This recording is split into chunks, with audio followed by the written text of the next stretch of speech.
Welcome to another thrilling installment of Bothering the Band.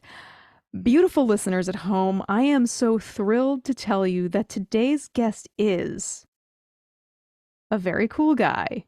Me, Jenny Owen Youngs. Ba-ba-da-ba-ba-ba-ba-ba-ba-ba-ba-ba.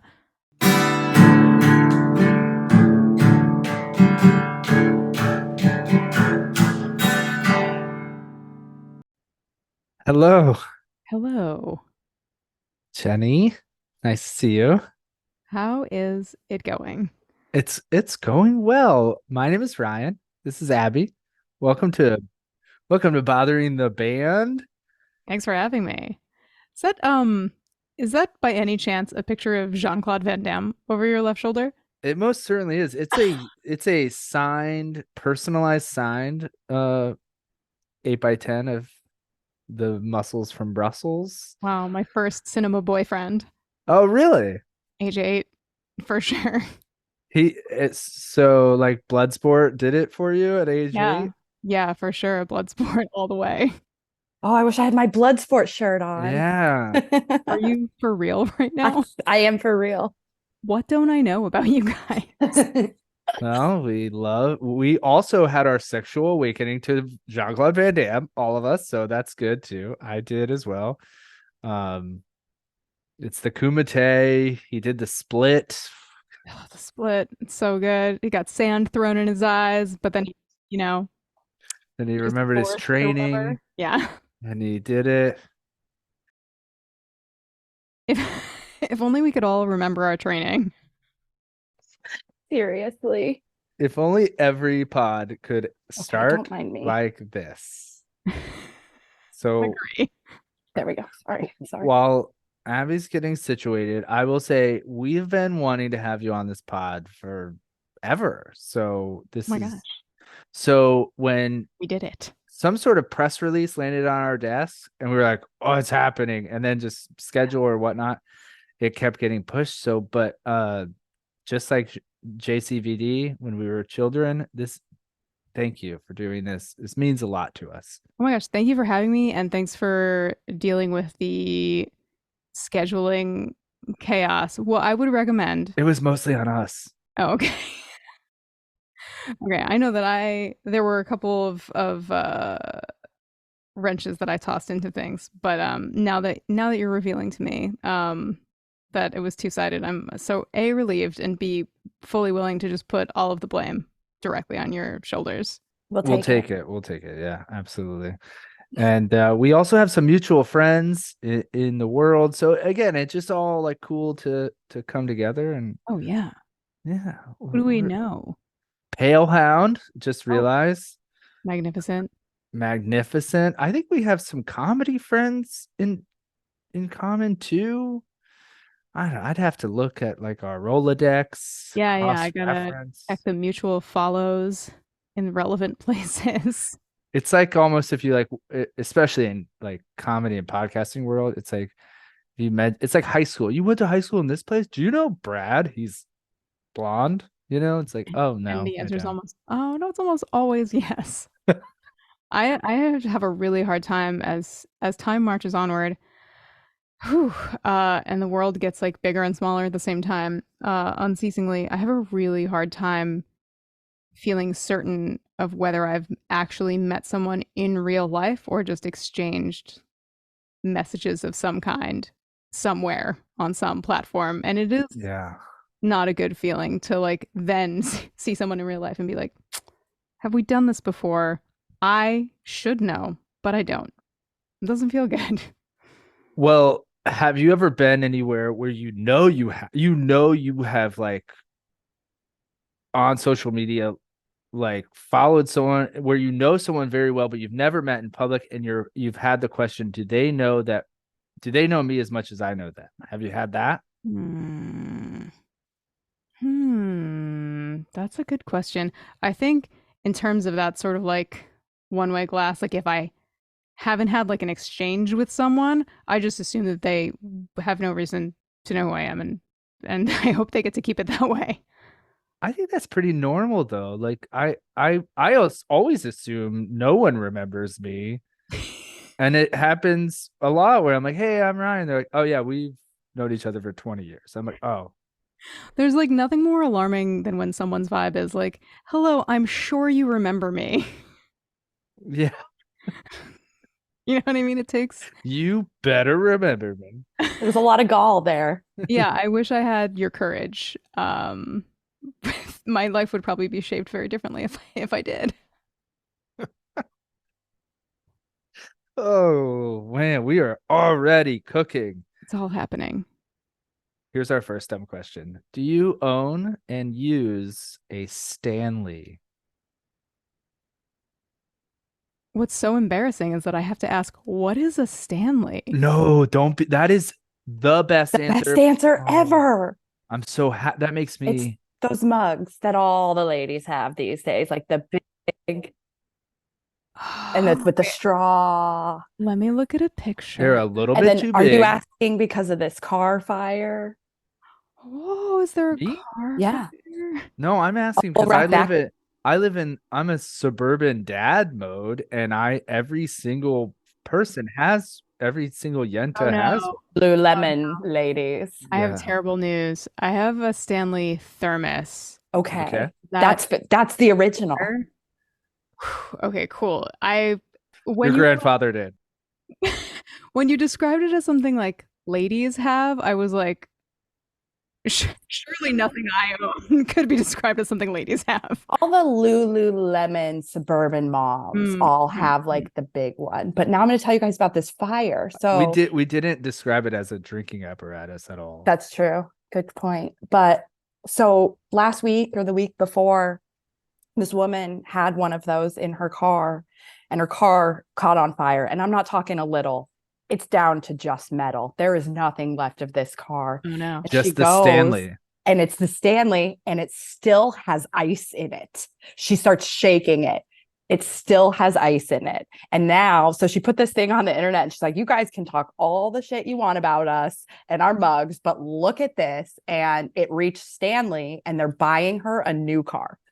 In case your car catches on fire, this is the thermos you want. Like, what purpose is that? They were like, we're really sorry about your car, but we can't ask for better advertising. So we would like replace your car. That is the textbook definition of unbuyable publicity. That's just, like outrageous.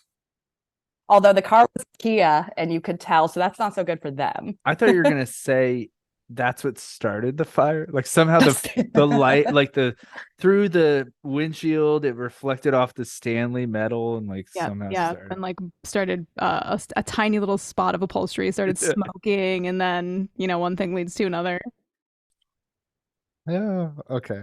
Wow. Well, I hope I haven't disappointed you even partially by owning a Stanley thermos. That's the better answer though, That's because the better answer, yeah. like that's like I remember like grandparents having those, like those Yes. big old, those are the best. That's the aesthetic to which I aspire. I hope that all of my accessories and accoutrements remind you of your grandparents. Granddad vibes. Grandfathered in. Hashtag granddad vibes. Hashtag granddad vibes. Yeah, well, that's the first quote of the day. Okay, it's none of my business, but I feel like I just want to know more about your Orlando Magic but New York Yankees allegiances. That's a great question, and I'll happily answer that. Okay, thank you. I'm from Orlando. Let me think about how to say this linear, and also give you the ins and outs of my lies. Okay. I grew up in Orlando. That's Abby and I went to like literal middle school together. Amazing. Been friends forever, geeks forever. And we loved the Orlando Magic. That's all we had as sports enthusiasts youths in Orlando. Yeah. And I always knew I was moving to New York, and I moved to New York at 23 years old. I lived there for 10 years. I love it. I will be back at some point. And I embrace I love the Yankees so much. But I will say this, it's kind of like rooting for the it's like rooting for something that's like the prom king. You're like, he's already hot, he's already popular, he's already rich. So Mm-hmm. it's an easy route. I'm like, oh, it's like Maybe not this year. maybe not this year. Absolutely. I say as a Red Sox fan who is the only team in the division that had a worse year than you. Yeah, geez. But I also, depending on who I talk to outside of this world, I usually say when people ask me where I'm from, I say New York. I'm reticent to say Orlando, unless depending on where I'm at in the world. Well, Carrie Bradshaw made the rule that once you've lived in New York for 10 years, you're a New Yorker. So you stayed just long enough to get your Sex in the City cred. You had sex, you had city, and then you were like, I'm out. I got what I came for. Literally. Phrasing. Um, where do you live now? I live in South Florida, Okay. reluctantly. Okay. How about yourself? Where are you at? I live in southern coastal Maine, and I love it so much. Abby loves Maine. Abby's BFF lives other BFF or Other lives in Maine. BFF. She does. It's gorgeous. I Great loved job, my time up there. other BFF. Well chosen. Where's that in relation to Portland? I don't know much about Maine. I'm an hour south of Portland. Okay, cool. Next time you go there to fly out, or if you spend some time there, highly recommend Back Cove Books, friend of the pod, great bookstore. Don't they have like a bank? Abby's been there. I haven't been there. A bank It's in an vault or old something? bank building, like, Ooh. and so they have this little like room that's, from like 100 years ago, one of those big bank heavy door vault things. It's really cool.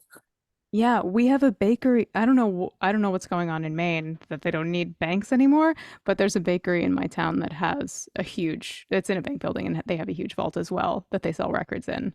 Oh, what? Just to, I don't know, everybody in Maine is just putting their money in their mattresses, as Yeah. far as I Yep. can tell. So Yep. banks are closing left and right, and vaults are being taken over by various other retailers, I guess. Yeah, that's cool though. But Bat Cove Books, that sounds. I like Back bats. I Cove. like coves. Yeah. Books. Because I think that bay is called Back Cove Bay, that it's right by. Great. Well, speaking of books, and correct me if the internet has not caught up, but you have a book deal but haven't released a book? Right. Yes. Do tell if you can. Oh yeah, no, totally. Um, the book is progress. Whoa, the book is progress. The book is in progress. I was like, that's a cool name. It's coming along. It's like closer to being finished than not being finished, which is a weird feeling. And I am writing it with the co-host of my podcasting venture, most of my podcasting ventures, who is also my ex-wife. And we are writing about our sort of like 6-year journey through covering Buffy the Vampire Slayer and what it was like to kind of like uh, make a podcast and then get divorced halfway through, and also about kind of like the weird sort of like synchronicity that was like sort of occurring as we were like there were all these like weird things about our personal life that were lining up with like big emotional like roller coaster moments in the show. Like we got to like we basically divorced or like separated right when Buffy and her first major love interest also split up, and there were just like a zillion things like that kind of like lined up in a very freaky way. So it's just kind of about the podcast and Buffy and our relationship and stuff. How did I do? That was great. Yeah, it definitely does. And let me ask follow-up question. I read a quote from you today. I forget where, but it was something that you were like pitching the show.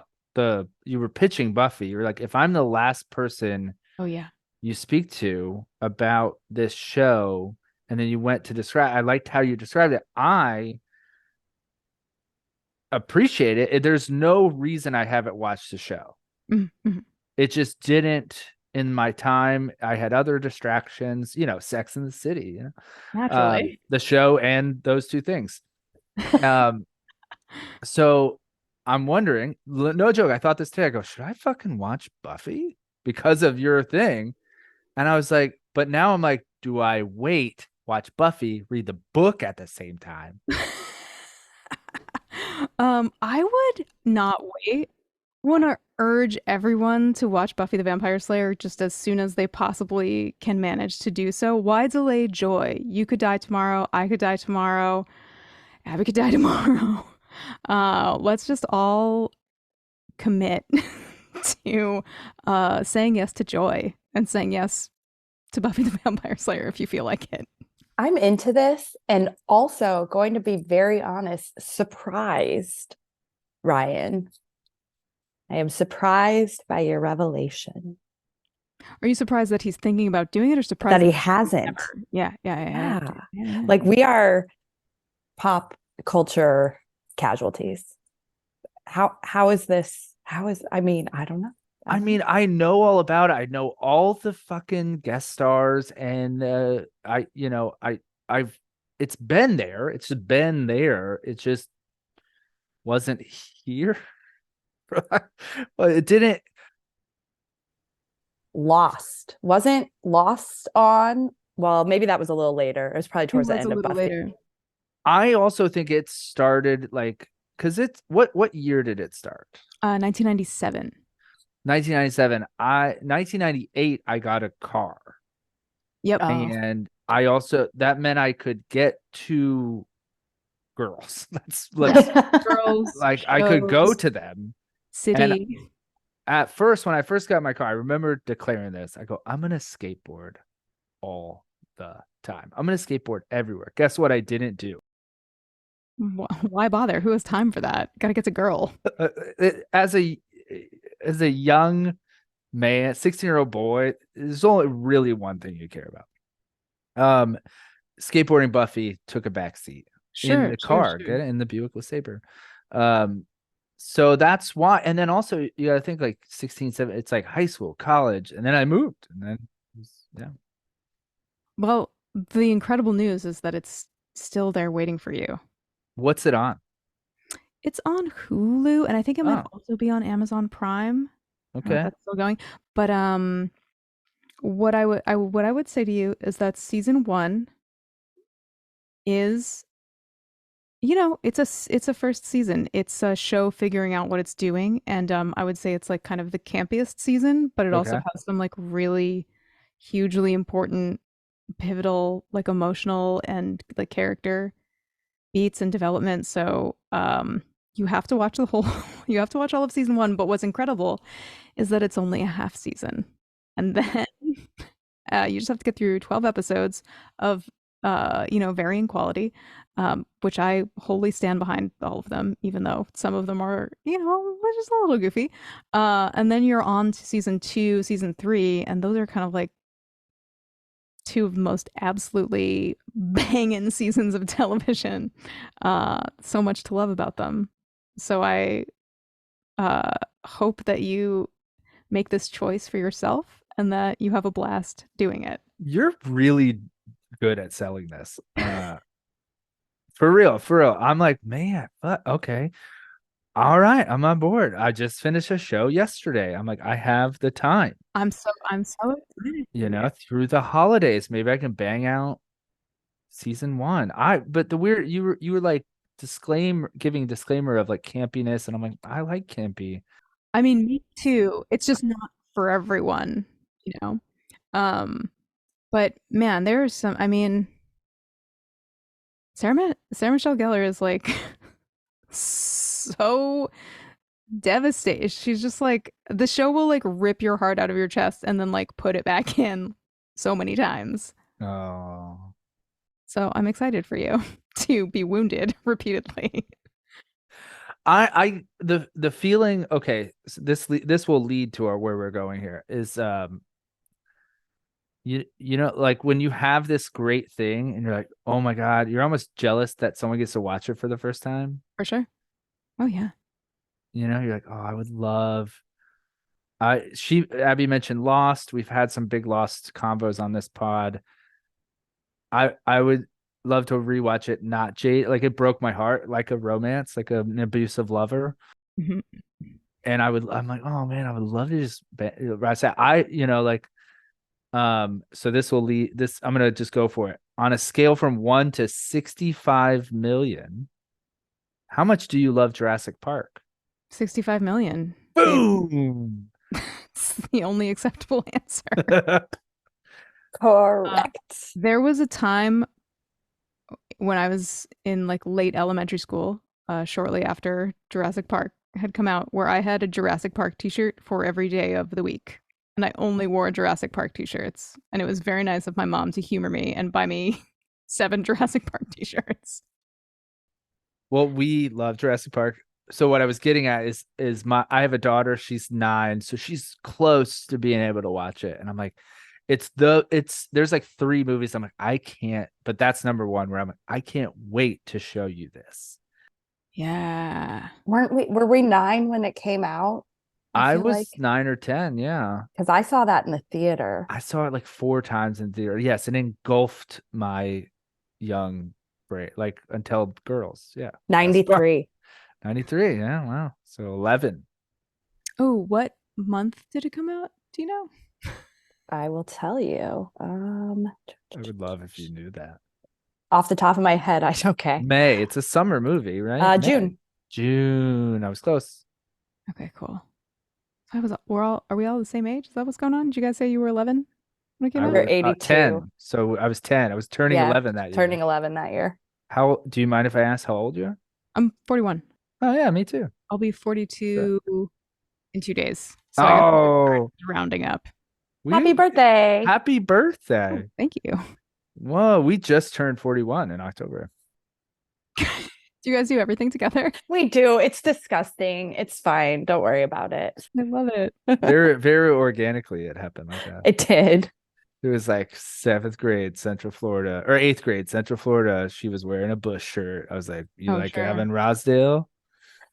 And then he gave me that shirt for my birthday this year. Yeah, same shirt. Wow. Yes. Was it a 16 stone shirt? It's from that era, but it's him wearing these like funky Oakley glasses with like a fisheye Yep. Yes. photograph. Yeah. It's burned into my brain for sure.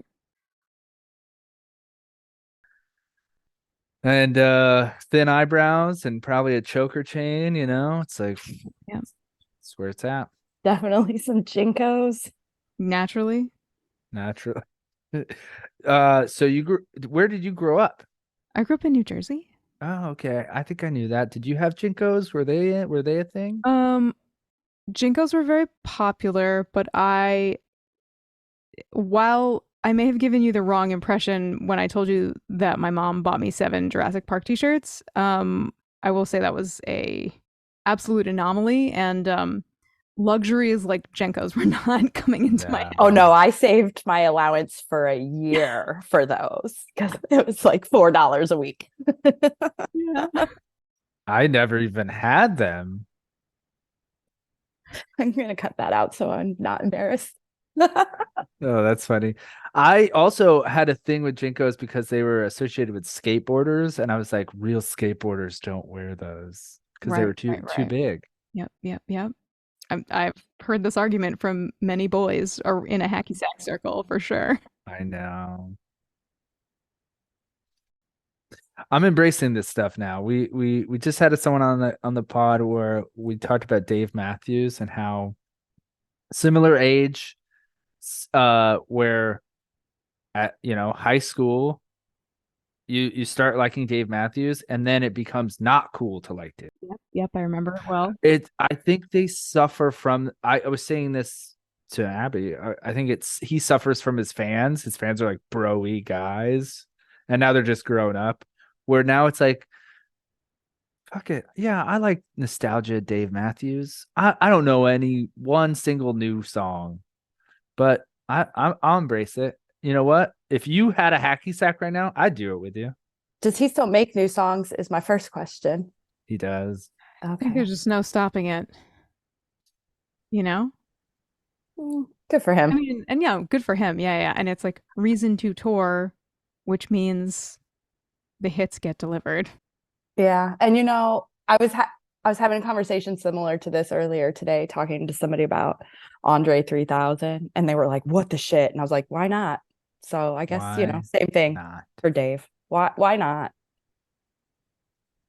So great. Do you have any guilty pleasures like that where you're hesitant to admit to? That is a good question. I think that I have in the last like 10 years probably gotten into a place where I don't believe in feeling guilt about Oh, okay. listening to stuff.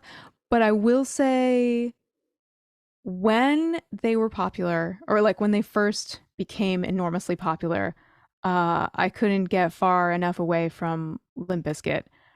But in the last like 5 years, uh, I have developed a real appreciation for their catalog, new and old. And like that's a band that I love to talk about, that I love to listen to, that I love to talk about loving. And I feel like a lot of people that I talk to about it feel like I should feel bad about it. Does that count? Oh, it does. You know what this is giving me vibes about is my love of Taco Bell, where Taco, you say Taco you love Bell's taco. amazing. People can Thank fuck you. off trying to Thank make me feel bad you. about Taco Bell. Fuck off. But most people, it's not even make you feel bad. It's a cringe. And I'm assuming that's what I probably would. My first instinct would be like Limp Biscuit. But then I'd be like, oh, yeah, I saw Limp Biscuit with fucking Method Man and Redman and fucking System of a Down. It was actually a great show. Now Let's that we're be talking real. about We've all done it all for the Nookie. it. Uh, Yeah.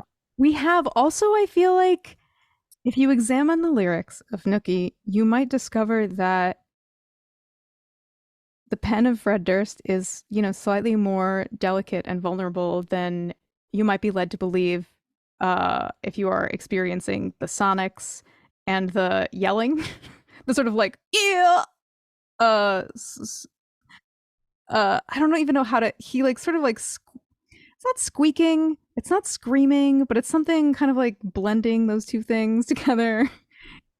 Yelp. It's like Yeah, he's yelping. helping for sure. Yelp. Uh, Yelping.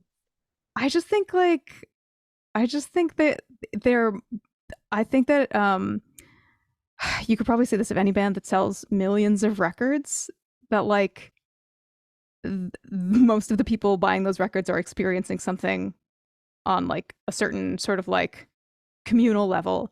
Um and then but I think that if you look deeper there is more. And that's not always the case, I think. Um with enormous bands, but I think that there's some just like really interesting things going on down below. Also, like because I like came to actually listening to the band and like giving them a real chance as like a grown ass adult, the thing that like really got me into considering them was like, wait, wait, the two like faces of this band are like Fred Durst and his ball cap and his white t-shirt and his very, particular facial hair and his like sort of, swagger, but he's sort of like it doesn't feel like it doesn't feel like, oh, this guy's going to beat me up. You know what I mean? But it's sort of like swagger mixed with some kind of like self-effacing thing. And then the other face of the band is a guy who puts on whole eye black contacts and like drips melted like silicone over his body and then has it like sprayed all white and comes onto stage looking like he just like hatched, you know, in another galaxy. I just think it's so interesting to have like that sort of like outwardly like at first blush like very fratty vibe and then this like weird sort of like that like really weird guy in the back of your art class in college, that like really made me think like I'd like to know more. And then as I learned more and more, I felt more and more rewarded for wondering and exploring. But I know they're not for everybody. People love to hate on them. And I say to each their own, but also that's too bad. You know?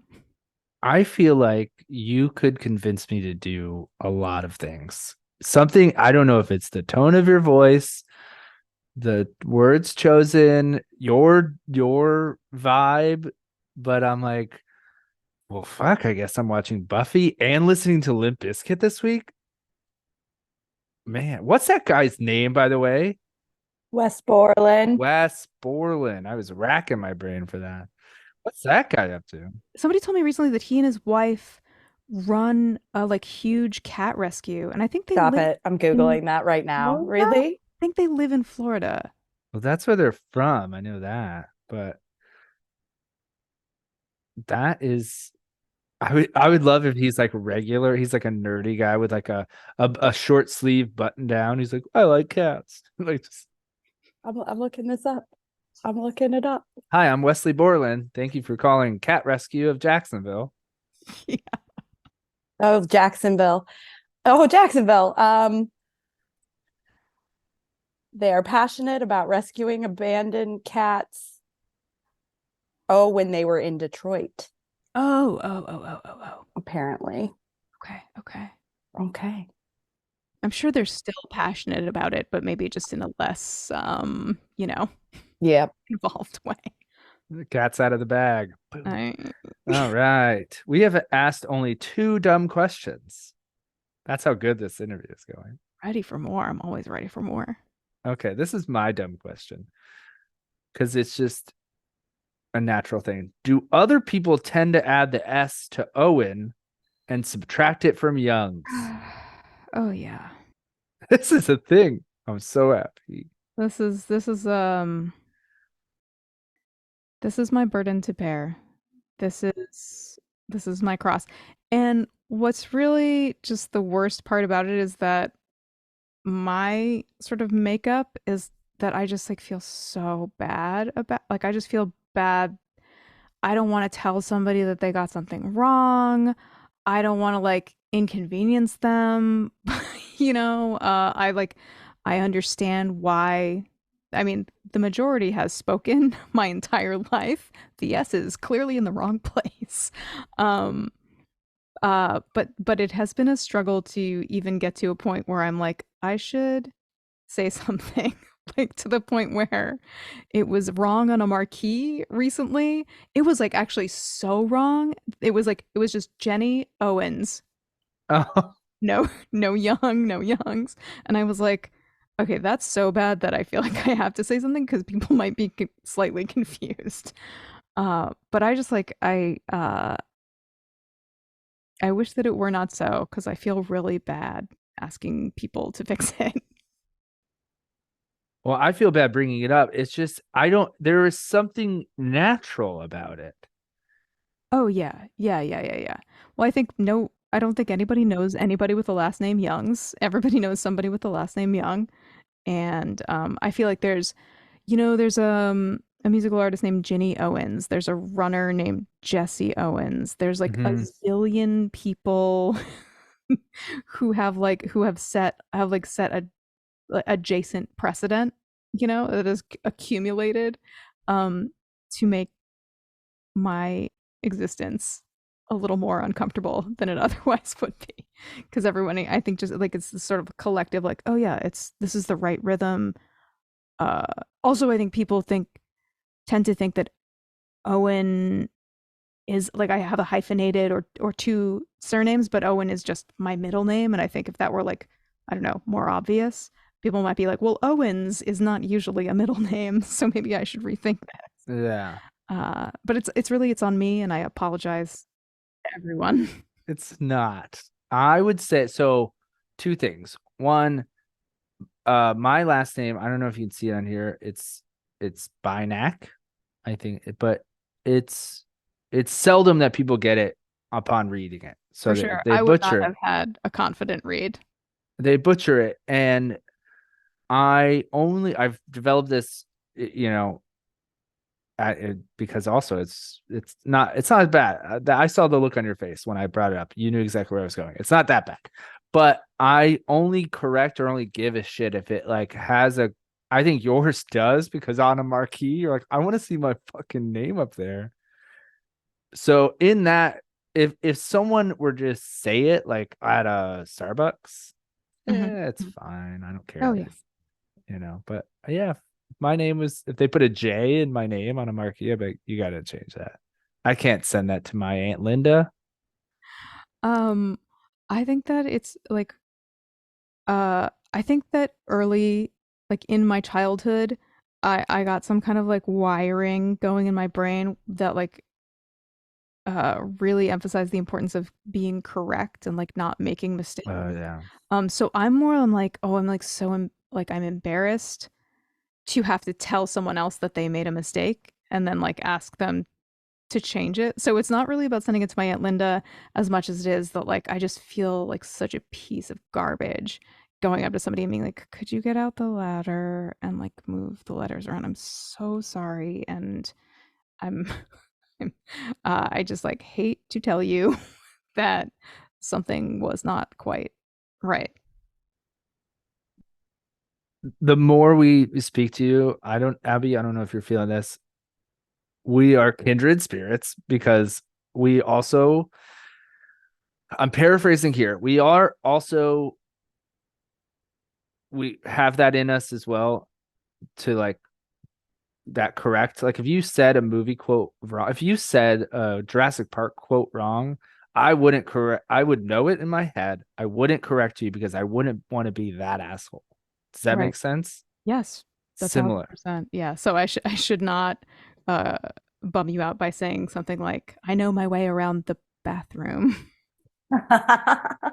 or "Hold on to your." Hold on to your feet. Yeah. Actually, I think Abby would correct someone like a Abby like that's wrong. Maybe when it comes to Jurassic Park. Yeah.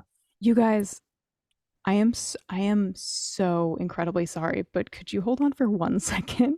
Yes. Absolutely. Okay, I will be Just right. gonna go correct someone about her name right now. I gotta go correct someone. Okay, so sorry. Crisis averted. Oh, it's okay. Is everything okay? Everything is completely fine. My wife is taking a bath and she forgot her towel on a different floor of the house. And since I was just away for a week of shows, Gotta leaving get that her towel. to parent our 10 and a half month old baby alone, the least I could do is bring her a towel. You know what? That is I want can we leave this all in? Because that is amazing. That like for real, the whole point of this is to really like get to know our favorite musicians on the personal, everyday, idiosyncratic level. And the fact that you were like, you felt comfortable enough to hit pause. I love it. Are you particular or do all your towels match? We're going back to dumb questions. They do. But, well, I guess I should say the human towels match, the dog towels match, and the baby towels match. They all match each other, but they don't match across. Wow, that would be wild planning. Yeah. Okay. Um, back to the name thing because I'm sure you got this a lot. So excuse me. Did your folks plan Joy? Did they plan out those Oh, for initials? sure. Yeah. Yeah, yeah. Okay. So not a byproduct. No, not an accident. My mom told me that recently, for the first time, she told me that when she found out that she was pregnant with me, it was like in the middle of a she was going through a very hard time. And so she deliberately wanted to make my initials spell joy because she felt like I was like the fact that she was pregnant with me and as she like was like looking forward to um me showing up, she was like really focused on that as like a source of joy in her life during a difficult time. Amazing. And I have just greatly disappointed her ever since. No, No. just kidding. Get out of here. No, no, we're cool. My mom's cool. And I love her and everything is good. She's actually the person who got me onto Jean-Claude Van Damme, so We love her already. hell yeah. She's like, you gotta watch this. Trust me, young You're, child. you're definitely old enough. Yeah, Okay, you mentioned your mom. You mentioned you were born in the hospital elevator. This is further down on the list, but you got to explain for this. sure. Yeah, I don't know if my mom waited a long time to go. I've been led to believe that your second delivery is easier a lot of the time. So, I have an older brother and who I guess paved the way and just like made it a much easier situation. So like my dad loves to tell the story that like we're like getting my mom was like getting, you know, wheeled into the elevator to go up to labor and delivery and I was just like ta-da and the doctor was like, "Well, let's get her upstairs so we can bill her for it." Oh, that's a great story. That's such a great dad story. Yeah, yeah, classic dad. Just wedge it in. He's like just wedging it into every conversation. I love it. For sure, for sure. My sister has a similar story though, with like a dad thing, because I'm the older and she was younger, and my dad had me with him.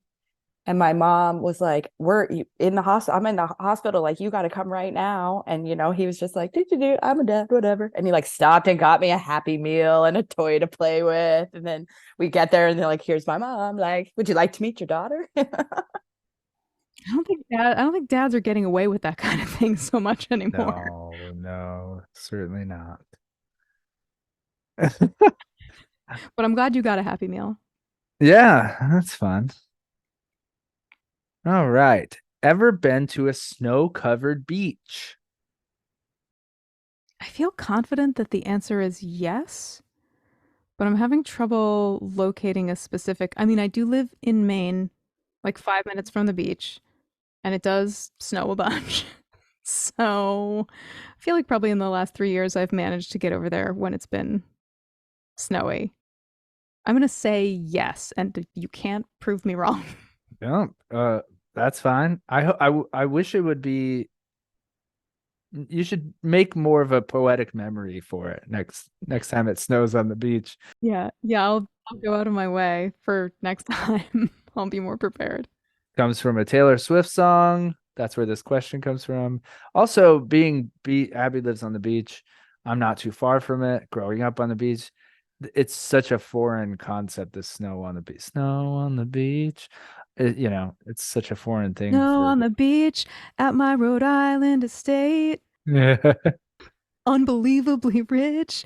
One guy tried to swim up to my waterfront property one time and had to be arrested. Is that how it goes? Yes, that's how Okay. the lyrics go. That's Taylor's version of. Naturally. Okay.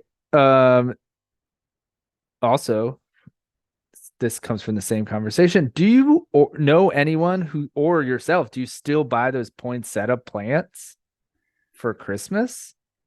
I don't because they're hazardous for animals. And I have cohabitated with a animal for the better part of the last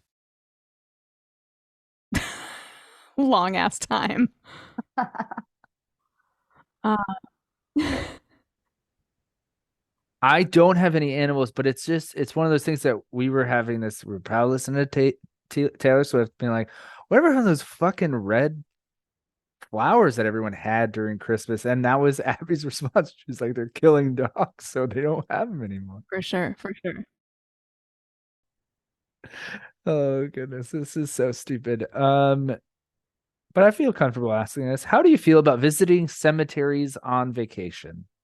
I feel great about visiting cemeteries all the time. I used to when I lived in Brooklyn, I lived around the corner from Greenwood Cemetery, which is massive and it's full of just like some really, really beautiful landscaping. They're over 8,000 trees within its limits. There are ponds and frogs and herons and fish, and there's like a cool koi pond and a colony of green monk parakeets. And the opening facade is gigantic, and it sort of looks like Hogwarts. It's like brown spires that are so tall.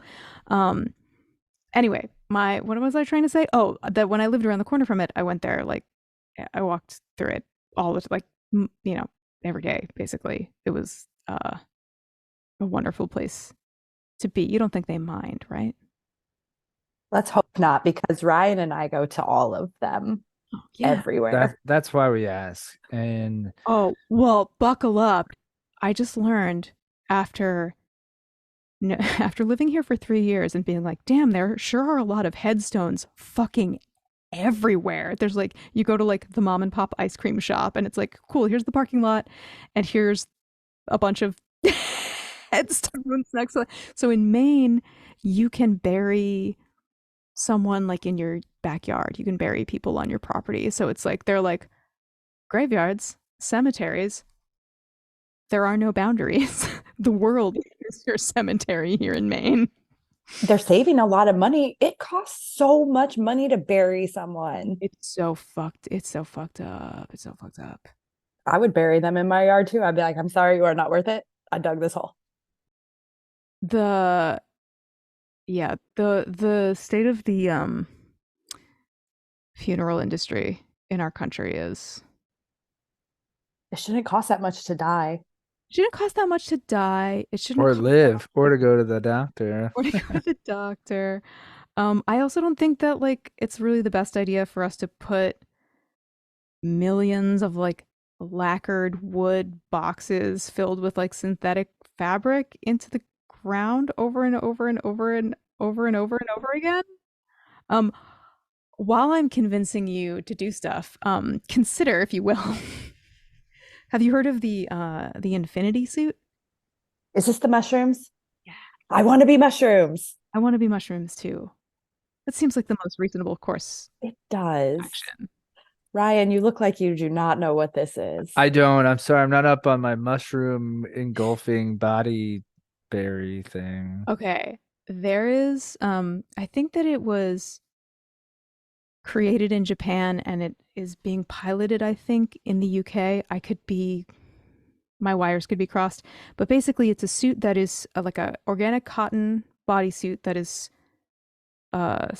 stitched through with veins of spores from mushrooms that are specifically good at breaking down the human body. So they sort of like move decomposition along and like make the human body do what it is meant to do when it is done being alive, which is to like return to the earth, nourish the earth. La la la la la. I feel like it just seems like what a great idea. Where do you put the body while that's happening? Because I'm assuming it takes more than like a half an hour. Yeah, it does take slightly longer than an hour. Yeah, the body goes in the ground. So you do still need you just do still need some soil, some earth, Okay, so you still need the plot. but much less waste, much less horrifying man-made materials going into the ground. Um, yeah, that's I'm hoping we like zip along on that progress-wise, and it is a viable option by the time I'm ready to die. The first person to be buried in the suit was in 2016. Tell me it was someone Where? like, yeah, tell me about this human. Okay, it's not confirming this, but it's very possible that's what happened with Luke Perry. Oh, Good for him. And it's only $1,500. A bargain. It is, because it's like $5,000 just to get a plot. Yeah. I'm into this. It was a 63-year-old carpenter. And he Nice. wanted an eco-friendly, unconventional burial. But it doesn't say what happened. It's none of our business. Yeah. Why? Like, is someone eating the mushrooms? Like, where'd he go? they're on your chicken marsala. Boom. I don't know how we follow that up. Where's the weirdest place you've ever heard your music? I'm trying to remember if I actually experienced this or if if like people told me about it. Um, but there was a while where you know how like different retail stores, I don't know what they do now, but they used to like chains would have like, okay, you have like a 5 CD changer hooked up to your PA, and they would have like mix CDs that basically were like curated by companies who were like, we curate shopping music. So I had a song that was like regularly spun in Victoria's Secret Ooh. for like a weird late to like 2007 to 2011 or something. And you went in there and you're like high-fiving. You're like, this is me. Yeah. I'm always high-fiving people in Victoria's Secret, but this time I had like a really cool reason. That's not creepy at all. I do it too, and it's like it's totally acceptable. Yeah. I'm like, nice purchase. You're on their way out. Yeah. What'd you get? So down. Okay, we have a couple more things. One, do you follow us on Instagram? No. Please do. Yes. Whermst is it is the It's is just your Bothering the Band. Everyone follow Bothering the Band. Also follow Jenny Owen Youngs. It's all one word, no BS. Don't put the S in between the N and the Y. Yeah, don't do that. Hurts my feelings. So you have the Buffy pod, you have a Veronica Mars pod, right? Mm-hmm. And you also have a 2.5 Men pod. You have I'm totally kidding. It'd be great. Can we start a 2.5 Men? Yeah. Uh I was trying to think of that was the when I was thinking of the shittiest shows. That's the show I thought of. uh alas, no 2.5 Men pod. My Buffering the Vampire Slayer co-host and I now also are covering the X-Files that we moved into a different 90s genre show. But since we are divorced from each other, our podcast is called The X-Files. Oh, that's fun. Yeah, just potting the day away. That's great. I have to ask, there's two questions that I have to ask. I'm sorry. This is for Abby. And I feel like she's going to know the answer, the legit answer to this. Why do some towns have water towers and some towns don't? Is it because some towns have reservoirs and some towns don't? Don't ask. We really don't know. We were hoping you knew. I'm really curious. I'm gonna look into this like on my own time because it feels like it could be a meandering Yeah. pursuit to try to track down. Next time we have you on the pod, you'll be like, I looked into and you have this whole diatribe about why Yes. some do and some don't. Yeah, and I'll be ready to convince you which is correct and like whether you need to move to a town that has X, Y, or Yeah. Z. Some towns, that's where they bury their people in the water. It's like the Soylent Green. Delicious. Shout out. I mean, bad and wrong. Yes. And then also, let's say, just walk with me here. You're taking a shower, you turn off the shower, but the little chub check tab thing is still up. Do you always push it down? Yeah, you gotta push that down. Always, no matter what. Yeah, for sure. You're a dick if you don't. I'm just saying, there's nothing worse than being the next person going to take a shower and you're still dressed and you're like leaning in to turn it on. And now You get all the way in when you turn on the shower, right? I do. Yeah. I just stand there and I go, please don't be the. Okay. Chilling. But there's also the like, sometimes there's water that like still needs to be released from the faucet. It just feels like it's like, and I'm like closing the circle, you know? Just like push the thingy down. Also like sensory, you're like beep. Yeah, very satisfying. Thank you for answering our dumb questions. That's my pleasure. Okay. Congrats on the new album. It's great. We love it. We have other questions about it. We didn't get to them. It's a fucking fantastic album. Avalanche. It's great. And what song of yours should we end this episode with? What a great question. It also doesn't have to be from that album. Okay. Um, I would say, I would say because of some of the stuff that we talked about, death, dying, burial, uh, opening your heart to Limp Bizkit and Buffy the Vampire Slayer quick before you die, and all of that stuff. I would recommend that you end this podcast with a song from Avalanche, which is called It's Later Than You Think, because it's a song that I wrote with my friend Peter Silberman of the Antlers to remind ourselves to maybe just stop looking at our phones and stop worrying about things that won't matter if we die tomorrow, and remember to be as present as possible with the people and things that really do matter to us, because we're all just hurtling towards the somehow I just wrapped up some tour dates for this record, and my main the like keystone of my stage banter just really devolved into we are all hurtling towards the grave, and therefore dot dot dot. And it is it's a good supporting argument for a lot of things, but especially for putting your phone away and getting your wife a towel when she needs one, you know. Wow. I mean, yes, we identify with that 100%. Have you been reading like Stoic or existential philosophy lately? Because that's spot on. And I have. So I try not to think about every time I put my daughter to sleep. I'm like, I might die tomorrow because it's terrifying. But the sentiment is 100% appreciated.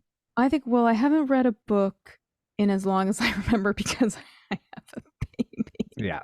and nothing is right anymore. You'll get back to it. It opens up. I think having him come into our lives is the thing that has made me certain that death is actually not just a possibility, but actually an inevitability. you know, Yeah. I was a baby once, which is when I look at him, absolutely unfathomable. Wild. Just like so messed up. I'm like, I was this, everyone I know, the person who cut me off earlier Was a baby. and was like a sweet little innocent. No, like a dick baby driving a. He's like goo goo gaga. No, who hurt you? Who made Who you hurt drive like you? that? They took away what's that little red and yellow plastic car that all the kids have? Yeah, what are those called? Somebody took that away from him too young, and now he's a bad driver.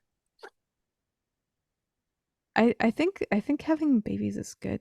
I think it's good in general, but I think it's really been like it's really heightened my willingness to, or like the a sort of need, or like it just like recontextualizes everything and everyone, in terms of like interpersonal relationships and also just like interactions in the world. I'm just always thinking about how people who are dicks were a baby, were a baby once, and like, and I mean, I think like the reasoning could follow like as somebody who cut you off, like could be having a really bad day, could be having a really frustrating day, could have just gotten really bad news, could be rushing to the hospital because their wife is in the passenger seat and about to give birth to yet another baby into the world.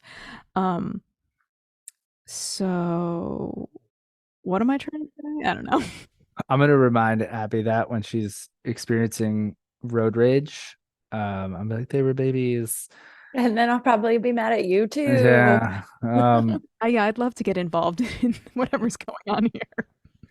Jenny, what's next for you, professionally speaking, but also whatever you wanna. Yeah. Uh in January I'm going to the UK and Dublin to support the milk carton kids. I'm really excited about that. Trying to finish up this book, keep making podcasts, maybe start thinking about making another Jenny record. Some point. I'm starting to think about my life like 2 years ahead.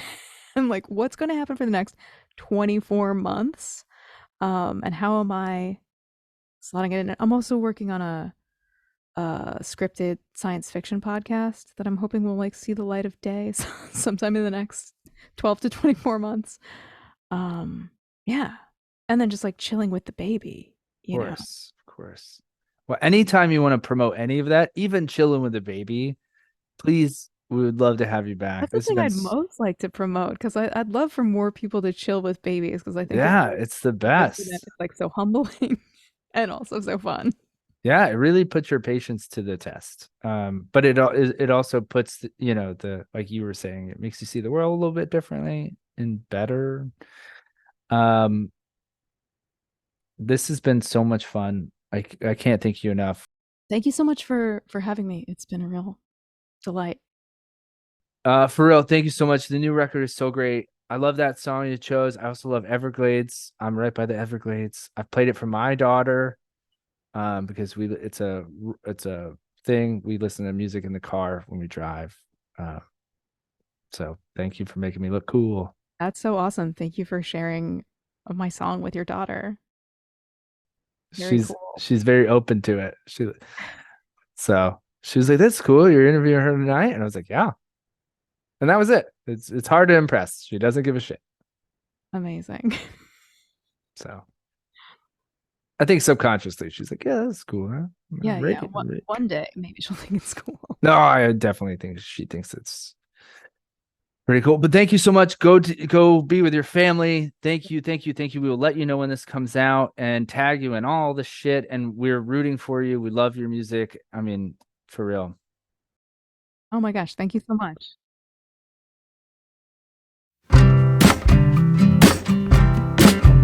Got a memory to amputate, digging for the Novocaine, looking for some relief. Doctor of ontology took some morning out of me, like he was pulling teeth. I don't know why I keep losing time.